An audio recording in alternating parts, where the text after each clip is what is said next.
कि अगर इंसान नीयत सोहबत चंगी होवे ते बंदा चंगा हुंदा है, ते अगर बैठक गंदी होवे, बुरे बंदियां दे विच बहन वाला बंदा होवे तो फिर वो बंदा तो समझ लो कि बंदा भी बुरा है।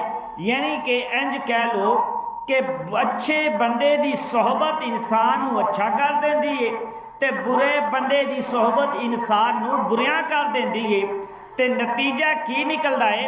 नतीजा ये निकलिया है कि जड़ा बंदा बुरा बंदा होएगा ना, बुरे बंदे की बैठक के अंदर बह जावे, बुरे बंदे दे कोल जाके बंदा बह जावे, और भावें लख ही चंगा क्यों ना होवे, ते वेखण वाला बंदा कहंदा है ए बंदा भैड़ा है। और यार बंदा लख चंगा है, लेकिन बैठक किन्ना दे नाल है, दोस्ती किन्ना लोगां दे नाल है, मुहब्बत किन्ना लोगां नाल कर रहा है।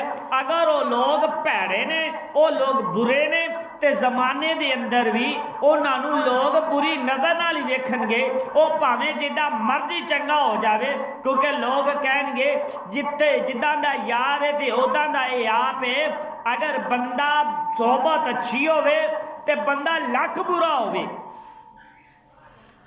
सोहबत अच्छी होवे, बंदे अच्छे होवन, प्यार करने वाले होन, मुहब्बत वाले होन, लेकिन उन्हां बंदियां दे नाल बंदा उन्हां दे कोल जावे ना, ते बंदा को होवे भी भैड़ा, ते उन्हां दी बैठक दे अंदर बह जावे, उन्हां दे कोल जाके बह जावे, उन्हां दे नाल रल मिल जावे, भावें बुरा होवे ते लेकिन जमाने वाले उन्हें बुरा नहीं कहते, उन्होंने कह चलिया ये तो बुरा है ही है, लेकिन जेडे इहदे बेली ने वो बड़े ही चंगे ने, लिहाजा अज नहीं तो कल ये भी सुधर जाएगा।